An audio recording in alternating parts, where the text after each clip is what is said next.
kupitia maelekezo ya Daktari Samia Suluhu Hassan. Kama mnavyofahamu, ni Wizara ya Maliasili na Utalii iliyopewa jukumu la kuitangaza nchi kwa vivutio vyetu na mambo mengine yote.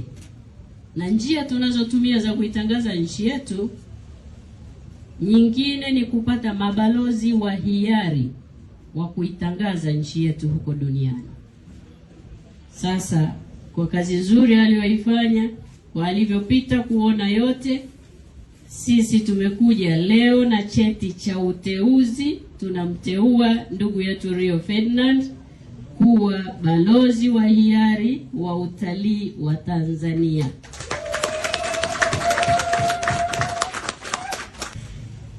Kwa hiyo leo nimepata faraja kubwa kumuona hapa. Nilikuwa namfuatilia wakati anacheza, kwa najua ana watu wengi nyuma yake. Baada ya kuwa amemaliza muda wake kwenye michezo, yeye sasa hivi ni mtangazaji wa michezo kwenye TV mbalimbali, kwenye social media mbalimbali.